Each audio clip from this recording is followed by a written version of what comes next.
Good morning guys. એક સ્ત્રીની જિંદગી સરળ હોતી નથી, કારણ કે એ ઉઠે ત્યાંથી ડેલીના રૂટીનમાં એ પરોવાઈ જાય છે અને પોતાના માટે તો એને સમય જ નથી મળતો, કારણ કે પોતાના પરિવારની પાછળ એટલી બધી વ્યસ્ત બની જાય છે કે એને પોતાના માટે ટાઈમ જ નથી હોતો. જો હું સવારમાં વહેલી ઉઠી ગઈ છું અને નાહી ધોઈને ફટાફટ મેં એક બાજુ શાક બનાવવા મૂક્યું. આજે મેં વટાણા બટેકા ટામેટાનું શાક બનાવ્યું હતું, જે છોકરાઓને બહુ ભાવે છે અને એ લોકો વારે ઘડીએ બનાવડાવે પણ છે.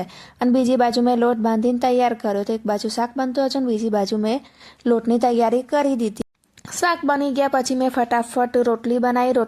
હજી તો મેં માંડ 4 કે 5 જ રોટલી બનાવી, ત્યાં તો આજે ગેસનું બોટલ પણ ખલાસ થઈ ગયું. આ સવારમાં જ એવું થયું અને હજી તો ચા બનાવવાની પણ બાકી હતી. તો મેં એક ડોલકાની અંદર દૂધ, ચા અને મોરસ ભર્યા અને ત્યાર પછી એના પપ્પાને ઉઠાડીને કહ્યું કે જાઓ નીચે ચા વાળાની દુકાને જાઓ અને આ ચા બનાવીને લાવો. અરે તું જા રહી.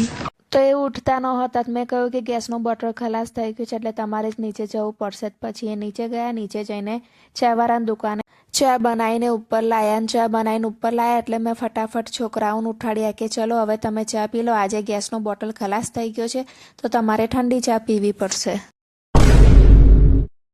કેટલી બૂમો પાડી પરંતુ ઉઠીને બહાર આવ્યા નહીં, એટલે મેં અંદર જઈને જોયું તો ક્રિશિવ હાથમાં ફોન લઈને બેઠો હતો ને મોબાઈલ જોતો હતો. અને પરીને મેં કેટલી પણ ઢંઢોરી પણ એ ઊભી થઈ નહીં. આખરે મારે વેલણ લેવું પડ્યું તો ફટાફટ ઊભી થઈને બહાર આવી અને ગેસનો બોટલ મેં નીચે ઉતાર્યો હતો એટલે મેં આખું રસોડું ટાઇલ્સો બધું ધોઈને ચોખ્ખું કરી દીધું. અને પરી કહેવા માંડી મારે બિસ્કિટ નથી ખાવા. તો મેં કહ્યું કે તું ક્રિશિવને આપી દે, ખાશે. તો ક્રિશિવ કે ના મારે પણ નથી ખાવા. ત્યાર પછી એ લોકોએ નાહી ધોઈને તૈયાર થયા અને સ્કૂલે મૂકવા આવી ગઈ. તો પરીની સ્કૂલમાં બેલ પડી ગયો હતો એટલે હું અને ક્રિશિવ બંને જણ ત્યાં બાકડે બેસી. ઘરે આવી ત્યાં સુધી ગેસનો બોટલ પણ આવી ગયો હતો. તો હું અંદર લાવી, ઘરમાં લાવી અને પછી મેં પ્લેટફોર્મ પર જે બધો સામાન મૂક્યો હતો એ વ્યવસ્થિત નીચે ઉતારીને ગોઠવી દીધો. ગોઠવ્યા પછી મેં ગેસનો બોટલ પ્લેટફોર્મ પર ચડાવી દીધો અને ત્યાર પછી મેં રેગ્યુલેટર લગાવ્યું. રેગ્યુલેટર લગાવ્યા અને ચેક કર્યું કે ગંધાય છે કે નહીં ગંધાતો ગેસ. તો રેગ્યુલેટર ફિટ લાગ્યું હતું અને મેં ગેસ ચાલુ કરીને પણ ચેક કર્યું તો બરાબર હતું. અને સવારની રોટલીમાં થોડી બનાવવાની બાકી હતું તો ગેસ જોઈન્ટ થઈ ગયો એટલે મેં ફટાફટ રોટલી બનાવી દીધી. રોટલી બનાવી અને થોડી વાર આરામ કર્યો. ત્યાં સુધી ક્રિશિવને લેવા જવાનો સમય થઈ ગયો તો ક્રિશિવને લેવા ગઈ. ક્રિશિવને લઈને ઘરે આવી. ઘરે આવીને મારી જોડે ઘણી બધી મજાક મસ્તી અને વાતચીત કરતો હતો અને પરીના બર્થડે વિશે પણ બોલતો હતો. તો કાલે એને શું લઈ જવાનું છે, કેમનું છે, શું નહીં, એ બધી અવનવી જાતની વાતો કરતો હતો. મેં કહ્યું કેમ ભાઈ આજે તારે યુનિફોર્મ બદલવાનો મૂડ નથી?